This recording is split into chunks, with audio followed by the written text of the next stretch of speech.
മൂകം കരോതി വാചാലം പങ്കും ലംഘയതേ ഗിരിം യത്കൃപാത്തമഹം വന്ദേ പരമാനന്ദമാധവം.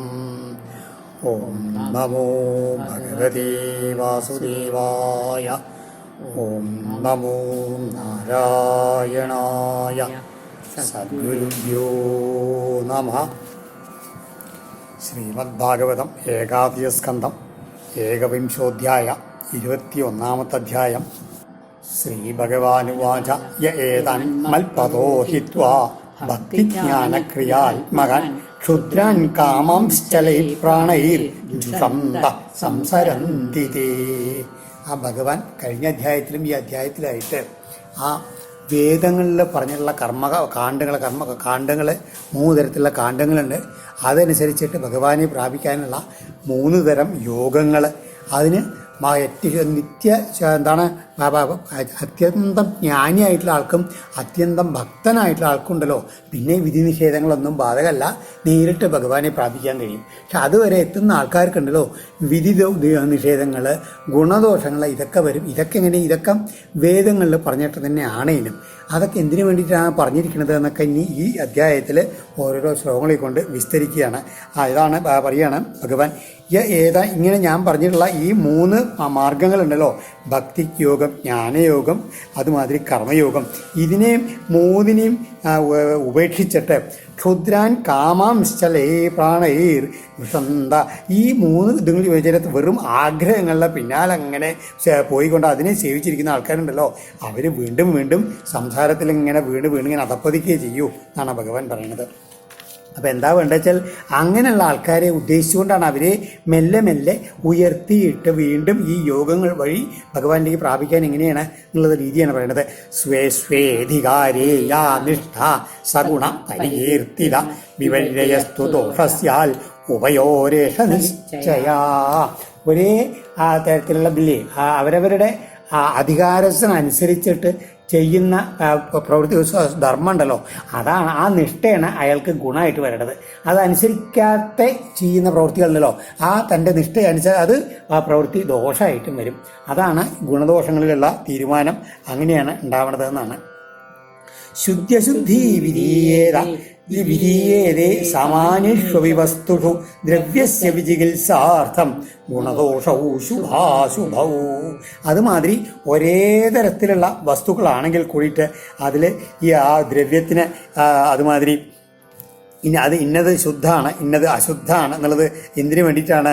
അതിൻ്റെ മംഗളകർമ്മത്തിനായിട്ട് എടുക്കാൻ വേണ്ടി, ആ സംശയം തീർക്കാൻ വേണ്ടി മാത്രമാണ് അങ്ങനെ ശുദ്ധിയശുദ്ധി ഉണ്ടാക്കുന്നത്. അതുമാതിരി ഇന്ന രീതിയിൽ ചെയ്ത ഗുണമാണ്, ഇന്ന രീതിയിൽ ചെയ്താൽ ദോഷമാണ്.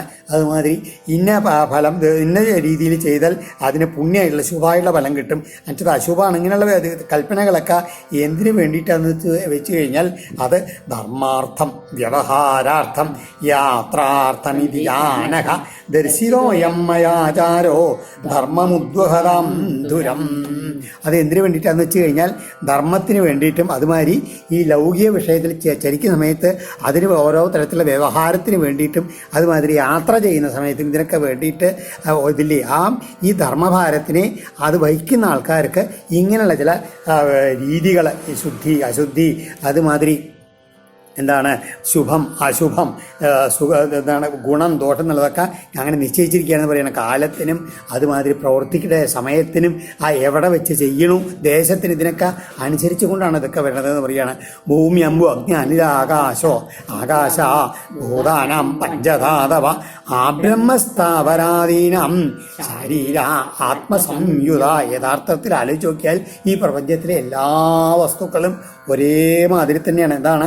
ആബ്രഹ്മസ്ഥാവരാധീനം, ബ്രഹ്മാവ് തൊട്ട് ഈ വൃക്ഷം വരെ സ്ഥാവരങ്ങൾ വരെയുള്ള എല്ലാ വസ്തുക്കളുടെയും ഉള്ളിലുള്ളത് എന്താണ്? ഈ 5 ധാതുക്കളാണ്. അതായത് ഭൂമി, ജലം, അഗ്നി, വായു, ആകാശം. അവയെല്ലാം ആ തരത്തിൽ ആലോചിച്ച് കഴിഞ്ഞാൽ ഒരേ ഇത് എങ്ങനെയാണ് ആത്മാവിനോട് ചേർച്ച ഉണ്ടാകുമ്പോഴാണ് ഇതൊക്കെ ഉണ്ടാവുന്നത്. അപ്പോൾ എല്ലാം ഒന്ന് തന്നെയാണ് വാസ്തവത്തിൽ.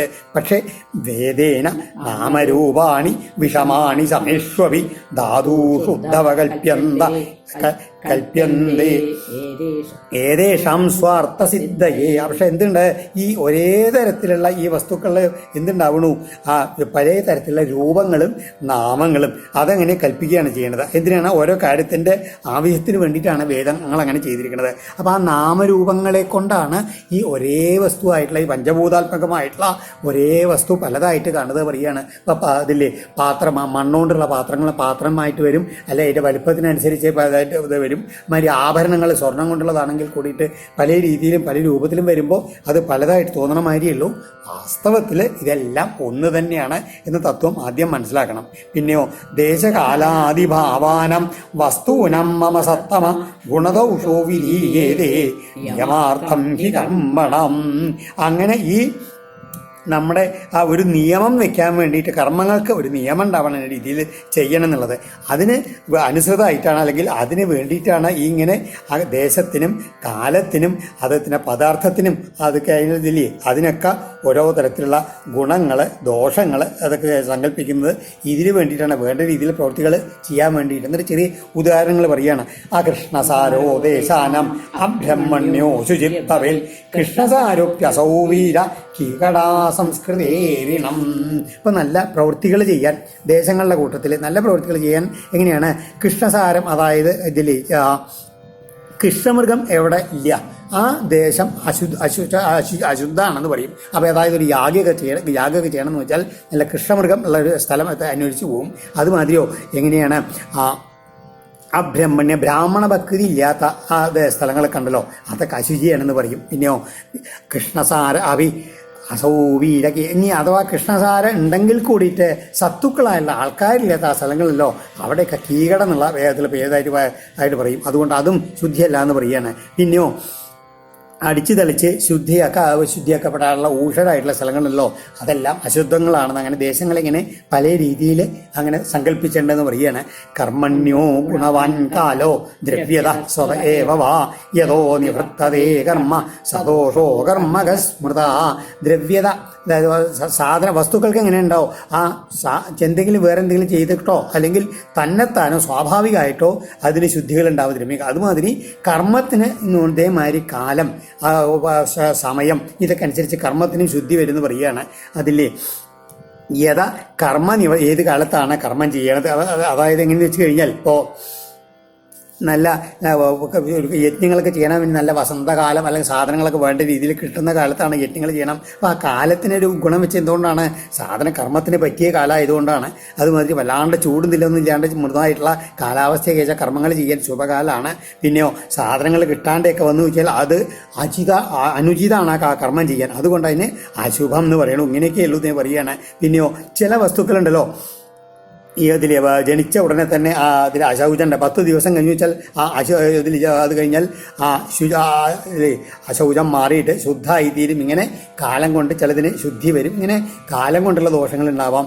അതുമാതിരി ദ്രവ്യങ്ങൾക്കുണ്ട്. ദ്രവ്യസ്യ ശുദ്ധീച ദ്രവ്യേണ വചനേന ച സംസ്കാരേണ അധകാലേന മഹത്വാൽപതയാധവാ.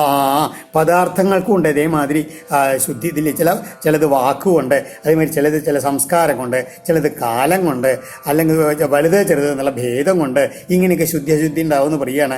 എങ്ങനെയെന്ന് വെച്ച് കഴിഞ്ഞപ്പോൾ ചില വസ്തു നമ്മൾ കിട്ടിക്കഴിഞ്ഞാൽ അശുദ്ധാക്കാൻ വേണ്ടി അതിൽ എങ്ങനെ ചെയ്യും, അതിൽ മറ്റൊരു പദാർത്ഥം കൊണ്ട് ഇത്തിരി വെള്ളം തളിച്ച് ശുദ്ധാക്കുക എന്ന് പറയില്ലേ, അതുകൊണ്ട് ഇത്തിരി വെള്ളം തളിച്ച് ശുദ്ധാക്കിയാൽ മതി. അല്ലെങ്കിൽ വേറെ ചിലയിൽ അതിൽ ഇത്തിരി മോരോ എന്തെങ്കിലും കൂട്ടിച്ചേർത്ത് കഴിഞ്ഞാൽ അത് ശുദ്ധാവും എന്ന് പറയും. അതുമാതിരി നല്ല പുതുമഴ പെയ്തുണ്ടായിട്ടൊരു 10 ദിവസം കഴിഞ്ഞാൽ പിന്നെ ആ വെള്ളം ശുദ്ധമാണ്, അല്ലെങ്കിൽ അശുദ്ധി ഉണ്ടെന്ന് പറയും. ഇതുമാതിരി പശുവിനെ പെറ്റി കഴിഞ്ഞാൽ 10 ദിവസം പാല് കുടിക്കാൻ പാടില്ല, ആ പാല് അത് കഴിഞ്ഞാൽ ശുദ്ധാവെന്ന് പറയും. ഇങ്ങനെ കാലത്തിനനുസരിച്ചും അതുമാതിരി വസ്തുക്കളുടെ ചേർച്ച. ചിലതൊക്കെ ചെമ്പ് വെള്ളം തളിക്കുക, ചെമ്പിൽ തട്ടിയുള്ള വെള്ളം തളിച്ചാൽ ശുദ്ധാവും. ഇങ്ങനെ ഇതുണ്ട്. പിന്നെയോ വേറെ ചിലത് രാത്രി ഉണക്കുക, അല്ലെങ്കിൽ വെയിലത്ത് വെച്ച് ഉണക്കുക, വെയിലിൽ ചൂട് കൊണ്ടാൽ ശുദ്ധാവും. ഇങ്ങനെ ഇതൊക്കെ വെറും സങ്കല്പങ്ങളാണ്. ഇതൊക്കെ വേദങ്ങൾ പറഞ്ഞ വിധികളൊക്കെ എന്തിനു വേണ്ടിയിട്ടാണ്, ആ ഗുണത്തിനെയും ദോഷത്തിനെയും ഉള്ളൊരു ധാരണ എന്തായിട്ട് ഗുണമായിട്ടുള്ള മാർഗങ്ങളിൽ പോകാൻ വേണ്ടിയിട്ട്, അല്ലെങ്കിൽ ശുഭമായിട്ടുള്ള മാർഗങ്ങളിൽ പോകാൻ വേണ്ടി മാത്രമാണ്.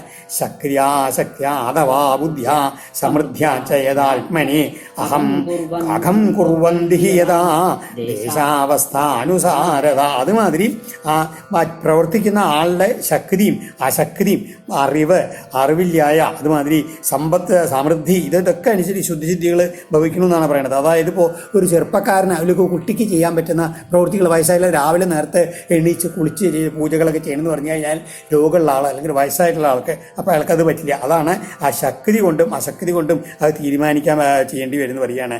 അതുമാതിരി പിന്നെയോ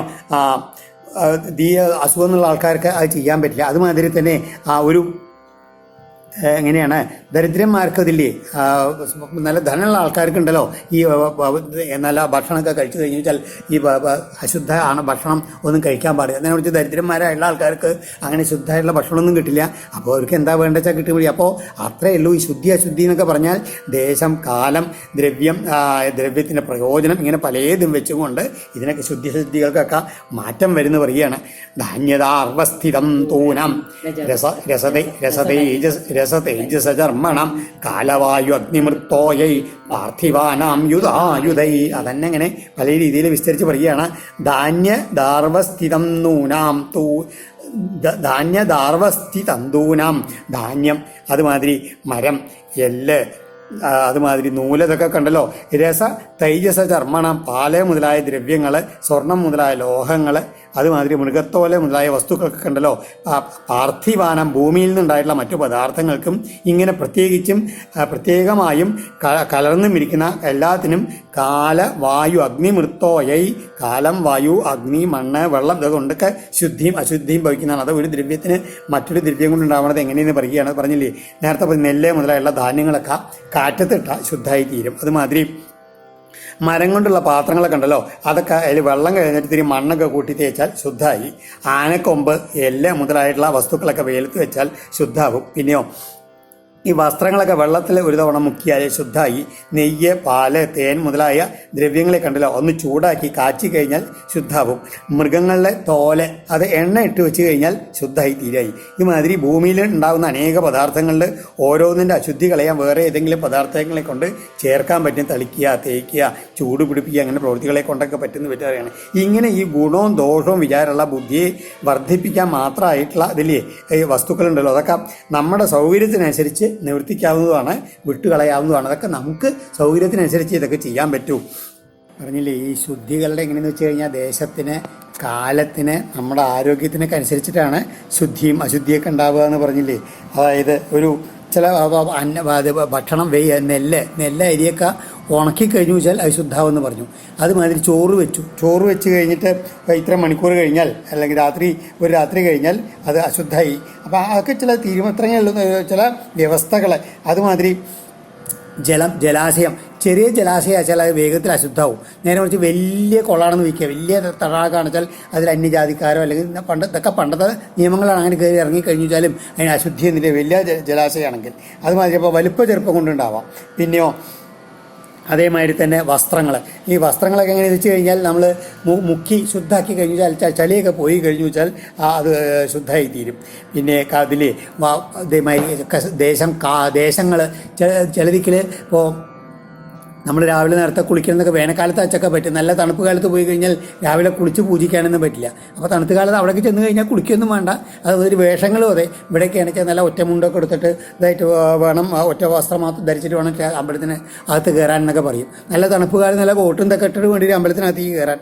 ഇങ്ങനെയുള്ള കാലത്തിന് ദേശത്തിന് മനുഷ്യൻ്റെ അവസ്ഥ ആ ദ്രവ്യത്തിൻ്റെ അവസ്ഥ ഇങ്ങനെയൊക്കെ അനുസരിച്ചിട്ടാണ് ശൗചം അതുമാതിരി ശുദ്ധി അശുദ്ധി ഗുണം ദോഷം എന്നൊക്കെ തീരുമാനിച്ചിട്ടുള്ളതെന്നൊക്കെയാണ് ഈ ശ്ലോകങ്ങളിൽ ഇങ്ങനെ ഓരോന്നായിട്ട് വിശേഷിച്ച് പറയണത്. അമേദ്യലിപ്തം യേന ഗന്ധം ലേപം വ്യവോഹതി ഭജതേ പ്രകൃതിം യസ്യ ശൗചം താവതിഷ്യതേ.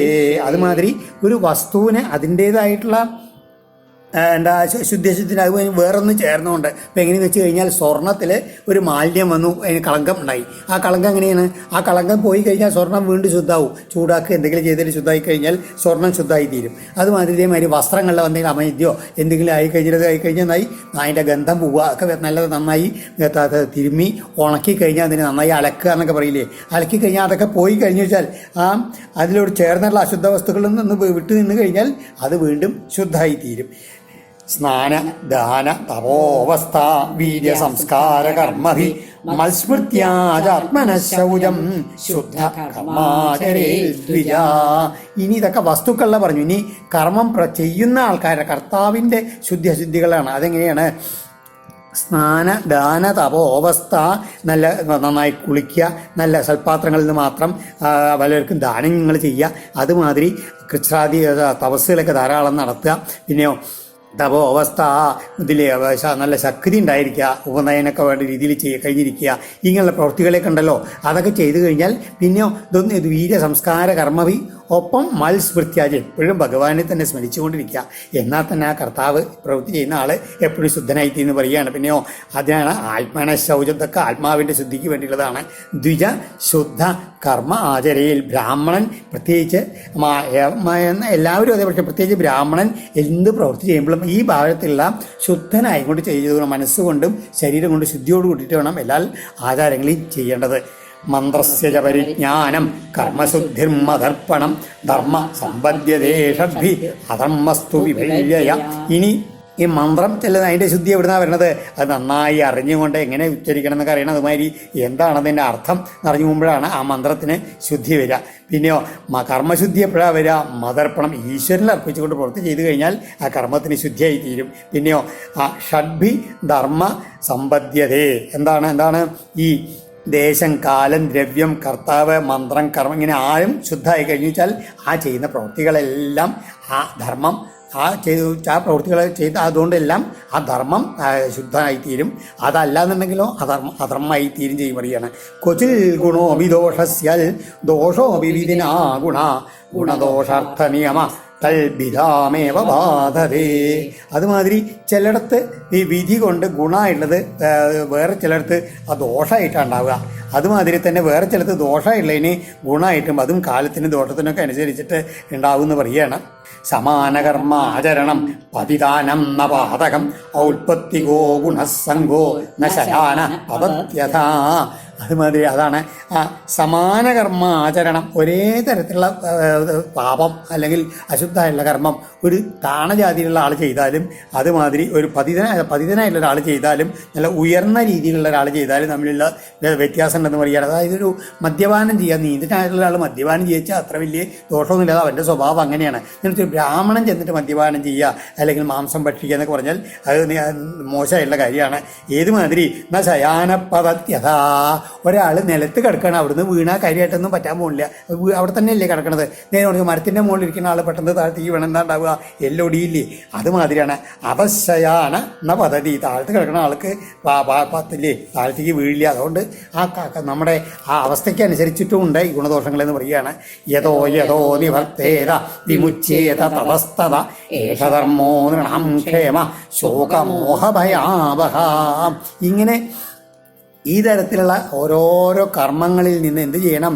ഏത നിവർത്തേത തതത്തത വിമുച്യത. അങ്ങനെ ഓരോരോ കർമ്മങ്ങളിൽ നിന്ന് നമ്മൾ എങ്ങനെ നമ്മളെ സ്വയം അതിൽ നിന്ന് മോചിപ്പിക്കണോ ആ സമയത്ത് എന്തുണ്ടാവും? അതിൻ്റെ ശുദ്ധി ഇതിനെ പറ്റി നമുക്ക് ചിന്തിക്കേണ്ട ആവശ്യം വരില്ല. ആ കർമ്മത്തിൽ നമുക്ക് നിവൃത്തി വരുന്നു പറയുകയാണ്. ഏഷധർമ്മ നൃണം ക്ഷേമ. അപ്പോൾ അതെന്തുണ്ടാവും? അങ്ങനെ കർമ്മങ്ങളിൽ നിന്നും എല്ലാം നിവൃത്തി വരുന്ന സമയത്തോ ആ മനുഷ്യനെ ഏറ്റവും സുഖത്തെ ഉണ്ടാക്കുന്നതായിട്ടുള്ള ആ തീരും. പിന്നെയോ ശോകമോഹ ഭയാവഹ, ദുഃഖം, അജ്ഞാനം, പേടി, ഇങ്ങനെയുള്ളതിനെല്ലാറ്റിനും നശിപ്പിക്കും. അങ്ങനെ മെല്ലെ മെല്ലെ കർമ്മങ്ങൾ ചുരുക്കിയിട്ട് മോക്ഷധർമ്മങ്ങൾ മാത്രം ചിന്തിച്ചുകൊണ്ടിരുന്നു വെച്ചാൽ അങ്ങനെ ഈ പരിഭ്രമങ്ങൾ മുഴുവൻ ഒരു പ്രവൃത്തി ചെയ്യാൻ പുറപ്പെടുമ്പോഴേ നമുക്ക് അതിൻ്റെ ഗുണദോഷങ്ങളെ പറ്റിയിട്ടും ശുദ്ധിയെ പറ്റിയൊക്കെ ചിന്തകളുണ്ടാവൂ. മെല്ലെ മെല്ലെ അതൊന്നും ചെയ്യാണ്ട് ആ ഇതിൽ കർമ്മങ്ങളിൽ നിന്നൊക്കെ മെല്ലെ മെല്ലെ വിട്ടിട്ട് മനസ്സിനെ ഈശ്വരാർപ്പണം ചിന്തിക്കുമ്പോണ്ടല്ലോ പിന്നെ ഈ പരിഭ്രമങ്ങളൊന്നും ഉണ്ടാവില്ല. വിഷയേഷു ഗുണാധ്യാസൽപുംസ സംഗസ്തോ ഭവേൽ സംഗാത്തത്ര ഭവേൽ കാമ കാമാദേവകലിർനൃണാം. ഒന്നാലോചിച്ചാൽ മതി, ഒന്നിനോടും ബന്ധമില്ലാണ്ടിരുന്നു വെച്ചാൽ യാതൊരു പരിഭ്രമം ഉണ്ടാവില്ല. എന്നാലോ വിഷയേഷു ഗുണാധ്യാസാൽ ഈ വിഷയങ്ങളിൽ മനസ്സിൽ ആലോചിച്ചിട്ട് ഗുണങ്ങൾ ആരോപിക്കാൻ ഹേതുവായിട്ട് എന്തുണ്ടാവും? മനസ്സിന് അതുമായിട്ട് സംഘം ഉണ്ടാവും. ആ സംഘം ഉണ്ടാവുമ്പോഴാണ് സംഘത്തിലെ ചെറിയൊരു ഉദാഹരണം ഗീതയിൽ അത് പറയും. അതായത് നമ്മൾ മനസ്സിലിങ്ങനെ സങ്കല്പിക്കുമ്പോൾ ഒരു പ്രത്യേക വസ്തുവിനെ കാണുകയും ആ വസ്തുവിനെ കണ്ടാൽ അതിനോട് ചെറുതായിട്ടൊരു ആഗ്രഹം തോന്നായി. ആ ആഗ്രഹം ആഗ്രഹം തോന്നിയാൽ എന്താണ്, മെല്ലെ മെല്ലെ ആഗ്രഹം ഇങ്ങനെ വർദ്ധിച്ച് വന്ന് അത് തൻ്റേതാക്കണം എന്നുള്ള ഒരു തോന്നൽ, കാമം വരികയാണ്. ആ കാമാദേവ കലിർന്ദ്രണാം, ആ കാമം, ആ ആഗ്രഹം സാധിച്ചില്ല എന്തുണ്ടാവും, അത് കോപമായിട്ട് വരും. അല്ലെങ്കിൽ അതിനെങ്ങനെയെങ്കിലും തൻ്റെ കലേർ ദുർവിഷക്രോധ തമസ്തമനുവർത്തതേ തമസാഗ്രസ്യതേ പുംസ ചേതനാം വ്യാപിനീ ദ്രുതം. അങ്ങനെ ആ കലി ഇതില്ലേ, ആദ്യം കലി ഉണ്ടാവും. ആ കലിയിൽ നിന്ന് എന്തുണ്ടാവും, ദുർവിഷക ക്രോധ, സഹിക്കാൻ വയ്യാത്ത ക്രോധം ഉണ്ടായിത്തീരും. എന്തിന്, തൻ്റെ ആഗ്രഹത്തിനെ സാധിപ്പിക്കുന്നതിന് തടസ്സമായി നിൽക്കുന്ന മുമ്പിലുള്ള എല്ലാ വസ്തുക്കളോടും നമുക്ക് ദേഷ്യം ഉണ്ടായിത്തീരുന്ന് പറയുകയാണ്. ആ ക്രോധം ഉണ്ടല്ലോ, അത് തമസ് അനുവർത്തി. തമസ് എന്നില്ലെന്ന് പറഞ്ഞാൽ അതാണ് അവിദ്യ വരികയാണ്. അതായത് ക്രോധം വന്നു കഴിഞ്ഞു വെച്ചാൽ പിന്നെ എന്താ പ്രവർത്തിക്കണം നമുക്ക് നിശ്ചയില്ലാണ്ട് ഈ തീരും. അതുകൊണ്ടാണ് അത് അജ്ഞാനം എന്ന് പറയുന്നത്. തമസോ വ്യാപിനി. അങ്ങനെ ആ തമോഗുണം അങ്ങോട്ട് വർദ്ധിച്ചു വന്നാൽ എന്താണ്ടാവും, ആലോചിക്കാനുള്ള സാമർഥ്യം ഉള്ളത് തീരെ അങ്ങോട്ട് ഇല്ലാണ്ട് ഈ തീരും. അങ്ങനെ തയാവിരഹിത സാധോ ജന്തു ശൂന്യായ കൽപ്പതേ തതോസ്യ സ്വാർത്ഥ വിഭ്രംശോ മൂർച്ഛിതസ്യ മൃതസ്യ. അതുകൊണ്ട് എന്തില്ലേ, വേറിട്ട ജന്തു എന്ത്, തയാ വിരഹിത സാധോ ജന്തു ശൂന്യായ കൽപ്പതേ. അതായത് ഇങ്ങനെയുള്ള ഈ വിവേകം എന്ന് പറഞ്ഞാൽ നശിക്കുമ്പോഴാണ് ഇങ്ങനെയുള്ള പരിഭ്രമങ്ങൾ മുഴുവൻ ഉണ്ടാവുകയും ന്യായം അന്യായം എന്നുള്ളത് ഏതാ സംഗതികളെ തിരിച്ചറിയാനുള്ള ശക്തിയാണ് വിവേകം എന്ന് പറഞ്ഞാൽ. അത് ഈ കോപം വന്നു കഴിഞ്ഞു വെച്ചാൽ ആ വിവേകം എന്നുള്ളത് തീരെ അങ്ങോട്ട് നശിച്ചു പോവും. അങ്ങനെ നശിച്ച ആളുണ്ടല്ലോ, അവനും മരിച്ചതിന് തുല്യനാണെന്ന് പറയുകയാണ്. പിന്നെയോ പുരുഷാർത്ഥങ്ങളായിട്ടുള്ള ഒരു പ്രവൃത്തി ചെയ്യാൻ വയ്യാണ്ട് അങ്ങനെ നശിച്ചു പോകുമെന്ന് പറയുകയാണ്. അതാണ് വിഷയാവിനിവേശേന നാത്മാനം വേദനാപരം വൃക്ഷജീവികയാ ജീവൻ വ്യർത്ഥം വസ്ത്രേവയശ്വസൻ. അങ്ങനെ ഈ വിഷയങ്ങളിലുള്ള അതിതാല്പര്യം വന്നിട്ട് ഒരുത്തൻ ഇതില്ലേ, ആ തന്നെയും ആ ആത്മചൈതന്യത്തെയും അതുമാതിരി അന്യായുള്ള ജഡപദാർത്ഥയും വേറിട്ട് അറിയില്ല. ഏതാണ് ആത്മാവ് ഏതാ ജഡം എന്നറിയില്ല. അങ്ങനെയുള്ള മനുഷ്യനുണ്ടല്ലോ, ഒരു ജീവിക്കണത് ഒരു വൃക്ഷത്തിനെ പോലെയല്ലേ ജീവിക്കണം ചോദിക്കുകയാണ്. അല്ലെങ്കിൽ ശ്വസിക്കണത് എങ്ങനെയാണ്, വസ്ത്ര ഈ അതില്ലേ, ഈ കരുവാൻ്റെ ആലയിലുള്ള ഇതില്ലേ, ഊതാനുള്ള ആ ഇതില്ല വസ്ത്രം, അതിനാണ് തോൽ തുരുത്തെന്നത് പറയുക. അതുകൊണ്ട് ഇങ്ങനെ ഊതിയിട്ടാണ് കാറ്റുണ്ടാക്കുക. അതുമായിട്ടുള്ള വലിയ മനുഷ്യൻ ശ്വസിക്കണത്തില്ലേ ഉള്ളൂ. മനുഷ്യശരീരം കൊണ്ട് കിട്ടിയ എന്താ ഫലം എന്ന് ചോദിക്കുകയാണ്. ജീവിക്കണേണ്ട് ഫലശ്രുതിരിയം നൃണം ശ്രേയോ രോചനം പരം ശ്രേയോ വിവത്സ വിവക്ഷയാ പ്രോക്തം യഥാ ഭൈഷജ്യരോചനം. ഇങ്ങനെ അത് ഉദ്ദേശിച്ചുകൊണ്ടാണ് ഈ ഫലശ്രുതി. ആ വേദങ്ങളിൽ ഫലശ്രുതി തന്നത് എന്തിനു വേണ്ടിയിട്ടാണ്, മനുഷ്യന്മാർക്ക് ആ ഗുണശ്രേയ പരമശ്രേയസ്സല്ല, ആ പരംരോചനം, ആ കേവലം രുചി ഉണ്ടാക്കാൻ വേണ്ടിയിട്ടാണ്. മരുന്നിന് രുചി ഉണ്ടാക്കാൻ വേണ്ടി പറയുന്നത് പോലെ ശ്രേയസ്സിനെ ബോധിപ്പിക്കണം എന്നുള്ള താല്പര്യത്തിൽ കൂടിയിട്ടാണ് ഇതൊക്കെ പറഞ്ഞുള്ളത് എന്നാണ് പറയുന്നത്. അതായത് വേദത്തിൽ ധാരാളം ഫലശ്രുതികളുണ്ട്. ഇന്ന കർമ്മങ്ങളൊക്കെ ചെയ്ത് കഴിഞ്ഞു വെച്ചാൽ അതുകൊണ്ട് ഇന്ന ഫലം കിട്ടും, സ്വർഗ്ഗഫലം കിട്ടും, അല്ലെങ്കിൽ മഹാരാജാവായിട്ട് വാഴാം, അല്ലെങ്കിൽ ധാരാളം സമ്പത്ത് ഉണ്ടാവും. ഇതൊക്കെ അതെങ്ങനെയാണ്, രോചനം പരം, എല്ലാവർക്കും കേൾക്കാൻ നല്ല സുഖമുള്ളതാണ്. പക്ഷെ അത് ശ്രേയസ് ഉദ്ദേശിച്ച് ശ്രേയസ്സാണ് കിട്ടും ചെയ്താൽ ശ്രേയസ് കിട്ടുമെന്ന് പറഞ്ഞാൽ ആരും ചെയ്തില്ല എന്ന് വരും. പക്ഷേ ഇന്ന രോചനം നമുക്ക് രചിക്കുന്ന പ്രിയങ്ങളായിട്ടുള്ള കാര്യങ്ങൾ പറഞ്ഞ ആൾക്കാരെ അതിൽ മോഹിപ്പിച്ചിട്ട് ആ പ്രവൃത്തികൾ ചെയ്യിപ്പിക്കും. അത് ഏതുമാതിരിയാണ്, ഭൈഷജ്യരോചനം. ഒരു വൈദ്യം മരുന്ന് കൊടുക്കുന്ന സമയത്ത് ആ മരുന്നിൻ്റെ ഗുണമൊക്കെ ചെയ്ത് കഴിഞ്ഞു വെച്ചാൽ ഒരു ശർക്കരപ്പോട്ട് രുചി ഉണ്ടാക്കാൻ വേണ്ടി എന്തെങ്കിലുമൊക്കെ ചേർക്കില്ലേ, അല്ലെങ്കിൽ ഇത് കഴിക്കാൻ ഇന്നത് തരാമെന്ന് പറയുന്നത് എന്തിനു വേണ്ടിയിട്ടാണ്, കിട്ടാൻ വേണ്ടിയിട്ടല്ല. ആ മരുന്ന് കഴിച്ച് അതിൻ്റെ പ്രധാന ഉദ്ദേശം എന്താണ്, രോഗം മാറുക എന്നുള്ളതാണ്. അതിനു വേണ്ടിയിട്ടാണ്. ഉൽപ്പത്യൈവ ഹി കാമേഷു പ്രാണേഷു സ്വജനേഷു ച ആസക്തമനസോ മർത്യ ആത്മനോനർത്ഥഹേതുഷു. ഈ മനുഷ്യൻ പ്രായണ എങ്ങനെയാണ്, ഉൽപ്പത്തിയായവ ജനനം കൊണ്ട് തന്നെ തനിക്ക് അനർത്ഥഹേതുഷു അനർത്ഥ കാരണങ്ങളായിട്ടുള്ള ഈ കാമേഷു ആ വിഷയങ്ങളിൽ, അതുമാതിരി പ്രാണേഷു പ്രാണങ്ങളെ പുഷ്ടിപ്പെടുത്താനുള്ള കാര്യങ്ങളിലും, അതുമാതിരി സ്വജനങ്ങളിലും എങ്ങനെ വെച്ചാൽ മനസ്സിൽ താല്പര്യമുള്ള ആസക്തന്മാരാണെന്ന് പറയുകയാണ്. യഥാർത്ഥത്തിൽ അങ്ങനെ അല്ലാതെങ്കിൽ കൂടി മനുഷ്യൻ പ്രായേണ ഇതില്ലേ അതിൽ ആസക്തന്മാരാണ്. എന്നിട്ടോ നതാനവിദുഷ സ്വാർത്ഥം ഭ്രാമ്യതോ വ്രജിനാധ്വനി കഥം യുജ്യാൽ പുനസ്തേഷു താം സ്തമോ വിശതോ ബുധാ. അപ്പോൾ അങ്ങനെയുള്ള ഒരാൾക്ക് തനിക്ക് ഗുണമായിട്ടുള്ള കാര്യത്തെ അറിയാത്തവരാണ് ഈ മനുഷ്യന്മാർ. ആ വ്രജിനാധ്വനി ദുഃഖമാർഗത്തിൽ ഇങ്ങനെ ഭ്രമിച്ചുകൊണ്ടിരിക്കുന്ന നതാൻ തമ വിശത താൻ പുന തേഷു ബുധ കഥം യുഞ്ജൽ. അപ്പം അങ്ങനെയുള്ള ഈ അറിവുള്ള ആൾക്കാരെ ഇപ്പോൾ വേദങ്ങൾ ഇങ്ങനെ ധർമ്മം പറഞ്ഞിട്ടുണ്ടല്ലോ എന്ന് പറയുന്നത്, അറിവുള്ള ആൾക്കാർ ഇങ്ങനെ സ്വതവേ തന്നെ തൻ്റെ സ്വജനങ്ങളുടെ പിന്നാലെ പോയി ലൗകിക വിഷയങ്ങൾ മുഴുവൻ ആൾക്കാരെ വീണ്ടും അതിൽ തന്നെ പ്രേരിപ്പിക്കുന്ന തോന്നുന്നുണ്ടോ എന്നാണ് ഭഗവാൻ ചോദിക്കുന്നത്. തേഷു ബുധ കഥം യുഞ്ചാൽ. അപ്പോൾ അറിവുള്ള ആൾക്കാർ അങ്ങനെയല്ല തിരിക്കണം. അപ്പോൾ അവരുടെ മനസ്സിനെ വീണ്ടും നല്ല മാർഗത്തിലേക്ക് തിരിക്കുകയല്ലേ വേണ്ടത്. അതിനു വേണ്ടിയിട്ട് ഏവം വ്യവസിതം കേജിൽ അവിജ്ഞായ കുബുദ്ധയ ഫലശ്രുതിം കുസുമിതം നവേദജ്ഞാ വദന്തി. ഇപ്രകാരമുള്ള ഇങ്ങനെ ഇതില്ലേ ഉള്ളിലുള്ള സിദ്ധാന്തം, അതായത് വേദത്തിൻ്റെ സിദ്ധാന്തം പുറത്ത് പറയുന്ന ഫലശ്രുതിയല്ല, അതിന് ഉള്ളിൽ വേറെ അർത്ഥമുണ്ടെന്ന് ഉള്ളത് മനസ്സിലാക്കാണ്ട് കുബുദ്ധികളായിട്ട് എന്ത് ചെയ്യുന്നു, വേദങ്ങളുടെ അതിലെ ഫലശ്രുതി എങ്ങനെ കുസുമിതം ഫലശ്രുതിം വദന്തി. അതാണ് അതിൻ്റെ പരമഫലം. അതായത് നല്ല ഇരിക്കുമ്പോൾ പുഷ്പങ്ങളല്ല നമുക്ക് അതിൻ്റെ ഉദ്ദേശം. പുഷ്പങ്ങൾ കിട്ടുന്ന ആ ഫലം ഉണ്ടല്ലോ, ആ ഫലത്തിൻ്റെ ഗുണമാണ് നമുക്ക് കിട്ടുന്നത്. പക്ഷേ ആ പുഷ്പങ്ങളിൽ അല്ലെങ്കിൽ ഭ്രമിച്ചിട്ട് എന്ത് ചെയ്തിട്ട് അതാണ് പരമഫലം എന്നങ്ങനെ ഭ്രമിക്കണമെന്ന് പറയുകയാണ്. എന്നാലോ വേദജ്ഞ തഥാ വേദത്തിൻ്റെ തത്വം അറിയുന്ന ആൾക്കാരെന്ത് പറയും, ഒരിക്കലും അത് അനുവദിക്കില്ല എന്ന് പറയുന്നത്. അതല്ല ശരി, അതിൻ്റെ ഫലശ്രുതിയല്ല, അതിൽ വേദത്തിന് വേറെ ഉദ്ദേശമുണ്ട് എന്ന് അവർക്ക് അറിയാമെന്ന് പറയുകയാണ്. കാമിന കൃപണ ലുബ്ധ പുഷ്പേഷു ഫലബുദ്ധയ അഗ്നിമുഗ്ധ ധൂമതാന്ത സ്വം ലോകം ന വിദന്തിരേ. ആ സാധാരണ വെറും ആഗ്രഹികളായിട്ടുള്ള കാമികളായിട്ടുള്ള ദീനന്മാരായിട്ടുള്ള ലുബ്ധമായ അമിതമായിട്ടുള്ള ആശയുള്ള ആൾക്കാരുണ്ടല്ലോ, ഇങ്ങനെ ഈ പുഷ്പങ്ങളിൽ ഫലബുദ്ധി വെച്ചിട്ട്, അതായത് പുഷ്പമല്ല യഥാർത്ഥത്തിൽ ഫലല്ലേ വേണ്ടത്, അത് മനസ്സിലാക്കിയിട്ട് എന്ത് ചെയ്യും, അഗ്നിമുഗ്ധ ആ കർമ്മത്തിൻ്റെ അഗ്നിസാധ്യമായിട്ടുള്ള എന്താണ് നമുക്ക് ഉദ്ദേശം എന്താണ്, ഒരു കത്തിച്ച് കഴിഞ്ഞാൽ മെല്ലെ പുക വരും. പുക വന്നു കഴിഞ്ഞാൽ പുക പോയി കഴിഞ്ഞാലാണ് അഗ്നി അങ്ങനെ തെളിഞ്ഞ് കത്തുക അല്ലേ. അപ്പം ആ തെളിഞ്ഞ് കത്തുന്നത് എന്താണ്, ആത്മതത്വം എന്നുള്ളതാണ്. അതിനെ അറിയാണ് വേണ്ടത്. പക്ഷെ അതെന്ത് ചെയ്യും, ധൂമതാന്ത അവസാന ധൂമമാർഗത്തിൽ പ്രവേശിച്ചിട്ട് ആ പുകയിലങ്ങനെ ചുറ്റിപ്പറ്റിങ്ങനെ നിൽക്കും. ആ പുക പോകണം. ആ പുക പോയി കഴിഞ്ഞിട്ട് അഗ്നി തെളിഞ്ഞ് കത്തുമ്പോഴാണ് യഥാർത്ഥത്തിൽ ആത്മതത്വം അറിയാമെന്ന് മനസ്സിലാക്കാണ്ട് ഈ ധൂമമാർഗത്തിൽ കിടന്ന് അങ്ങനെ ചുറ്റിത്തിരിക്കുന്ന പറയുകയാണ്.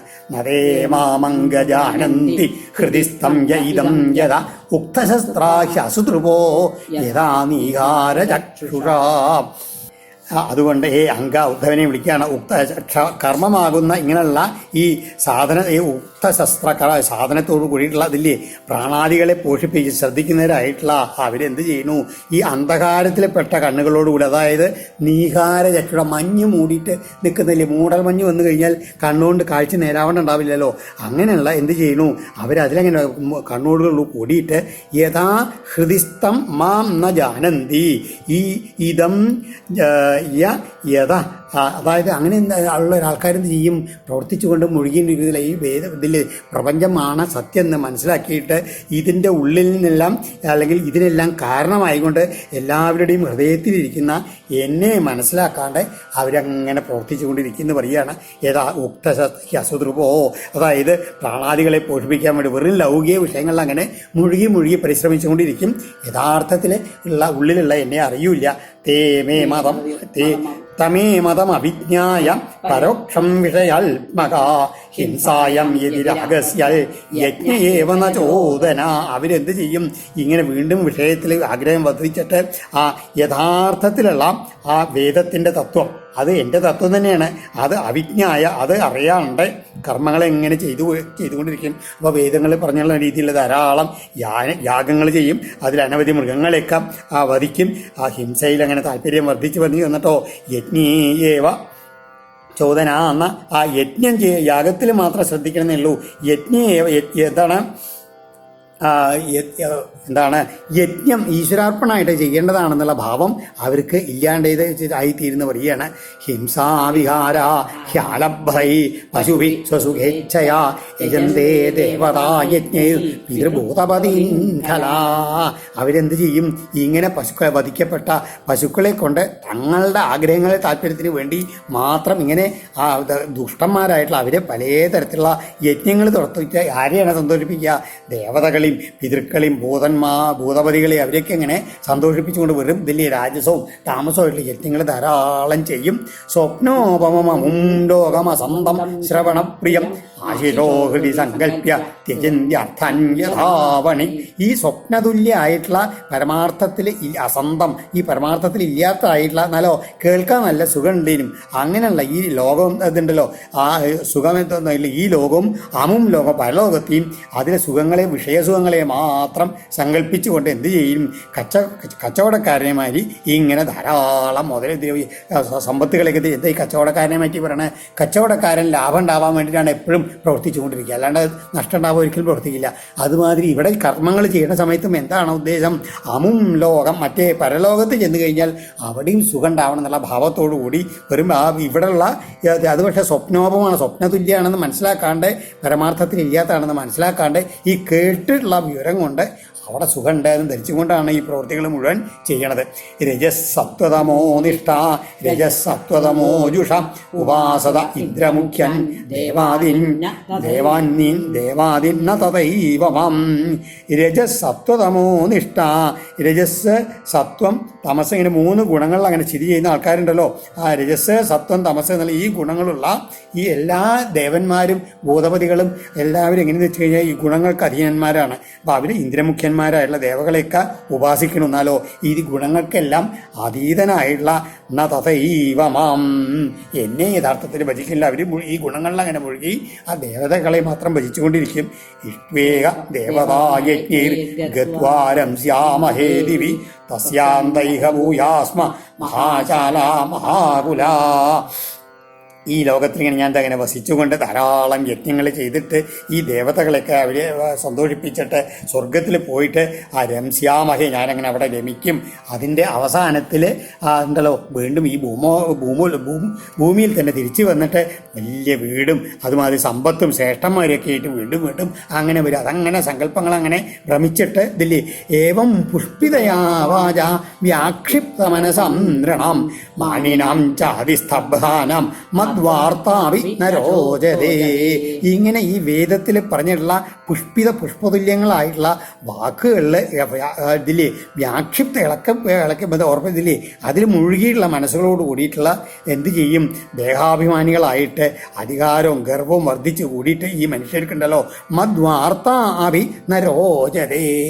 ഇങ്ങനെ പറയുന്ന സമയത്ത് ഞാൻ ഇതൊന്നല്ല, ഇതിലും മീതിയായിട്ട് പരമതത്വമായിട്ട് ആ ഭഗവാനുണ്ട്, ആ ഭഗവാനെയാണ് ഭജിക്കേണ്ടത് ആരെങ്കിലും പറയേ അല്ലെ നല്ല വാക്കുകൾ പറയുകച്ചാൽ അതും കൂടി ഇന്ന രോജന അവർക്ക് അതൊന്നും ഇഷ്ടാവില്ല എന്ന് പറയാം. നിങ്ങളിതൊന്നും പറയും, ഇതൊന്നും ഇല്ല. യഥാർത്ഥത്തിൽ വേദങ്ങളായിട്ട് പറഞ്ഞമായിട്ടുള്ള കർമ്മങ്ങൾ ചെയ്യുക, സ്വർഗ്ഗലോകത്തിൽ ചെയ്യുക കർമ്മങ്ങളാണ് ഇതിനൊക്കെയുള്ള എന്നൊക്കെ പറഞ്ഞ് അതിൽ തന്നെ മുഴുകിക്കൊണ്ടിരിക്കുന്നു പറയുകയാണ്. അവർ ജനന മരങ്ങൾക്ക് അങ്ങനെ കീഴടങ്ങിയിട്ട് ഇങ്ങനെ കഴിഞ്ഞു കൂടേണ്ടി വരണു. വേദ ബ്രഹ്മാത്മവിഷയ ത്രികാണ്ഡ വിഷയ ഇമേ പരോക്ഷവാദാരുഷയ പരോക്ഷം മമജ പ്രിയം. ഈ വേദങ്ങൾ എങ്ങനെയെന്ന് പറഞ്ഞാൽ യഥാർത്ഥത്തിൽ ബ്രഹ്മ ആത്മവിഷയ ബ്രഹ്മത്തിനെയും പരമാത്മാവിനെയും തന്നെ സൂചിപ്പിക്കുന്നതാണെന്ന് അതിലെ ഋഷിമാർക്ക് നന്നായിട്ട് അറിയാം, അറിവുള്ള ഋഷിമാർക്ക് നന്നായിട്ട് അറിയാം. അത് തന്നെ പക്ഷെ എന്താണ് പരോക്ഷവാദ, അതായിട്ട് നേരിട്ട് പറയാണ്ട് അതിൽ പരോക്ഷമായിട്ടാണ് പറഞ്ഞിരിക്കുന്നത് മാത്രമേ ഉള്ളൂ. കാരണം എനിക്കും പരോക്ഷം മമജ പ്രിയം.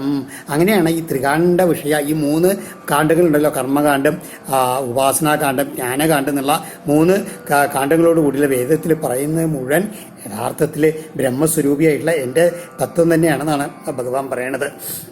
ശബ്ദബ്രഹ്മ സുദുർബോധം പ്രാണേന്ദ്രിയ മനോമയം അനന്തവാരം ഗംഭീരം ദുർവ്യാഹ്യം സമുദ്രവൽ.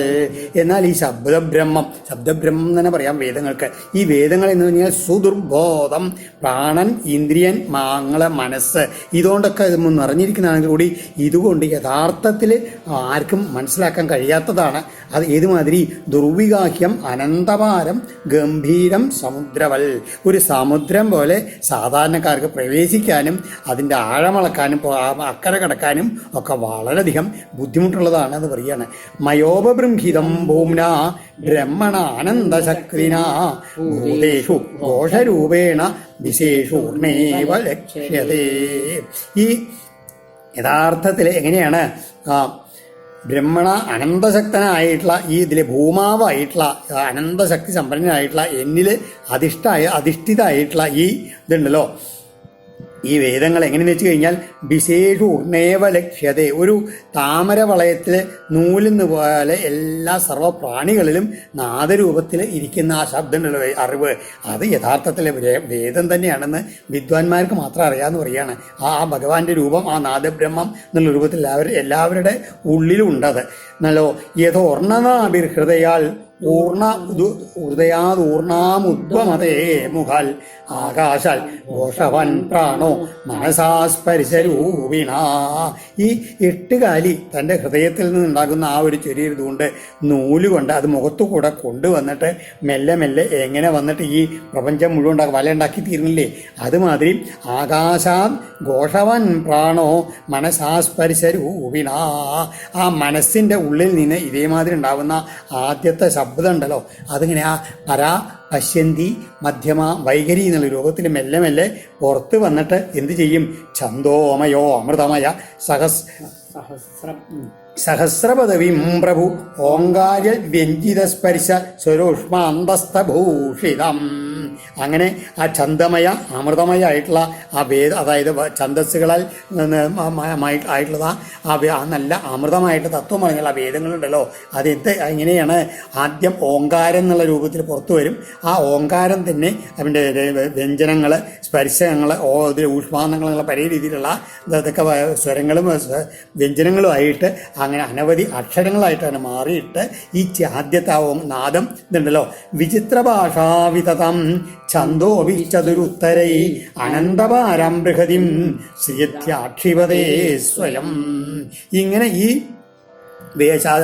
സൂക്ഷ്മ ശബ്ദധാര വന്നുള്ളത് പല വർണ്ണങ്ങളാൽ അങ്ങനെ ഭൂഷിതമായിട്ട് പല ഭാഷകളായിട്ട് മാറിയിട്ട് എങ്ങനെ പല വൃത്തങ്ങളിൽ ഇങ്ങനെ വരും. ഓരോ വൃത്തങ്ങൾക്കും 4 അക്ഷരം ഇങ്ങനെ കൂടി വന്നിട്ട് ഉള്ളതിൽ ആ ദേശത്തിനും കാലത്തിനും ഒരു പരിച്ഛേദമില്ലാത്തതായിട്ടുള്ള ആ വേദത്തെ അങ്ങനെ സൃഷ്ടിക്കും. അവസാനം ഭഗവാൻ തന്നെ തന്നിലേക്ക് ലയിപ്പിക്കുകയും ചെയ്യാണ്. എന്നിട്ടോ ഈ വേദങ്ങൾക്കുള്ള ആ വൃത്തങ്ങൾ എന്തൊക്കെയെന്നൊക്കെ പറയുന്നുണ്ട്. ഗായത്രി ഉഷ്ണിം അനുഷ്ടും ച ബൃഹദീ പങ്ക്തിരേവച ത്രിഷ്ടു ജഗത്യതിച്ഛന്തോ ഹ്യത്യഷ്ട്യതിജകൾ വിരാട്. ആ 24 അക്ഷരമുള്ള ഗായത്രി, അത് വേദത്തിലെ ഒരു ഛന്ദസ്സാണ്. അതിൻ്റെ 4 അക്ഷരം കൂടിയിട്ടുള്ള ക്രമേണ അധികമായിട്ടുള്ള ഉഷ്ണിക്ക്, അനുഷ്ടുപ്പ്, ബൃഹതി, പങ്ക്തി, ത്രിഷ്ടുപ്പ്, ജഗതി, അത്യഷ്ടി, അതിജഗതി, അതിവിരാട് എന്നൊക്കെ അതൊക്കെ വേദത്തിലെ ഛന്ദസ്സുകളാണ്.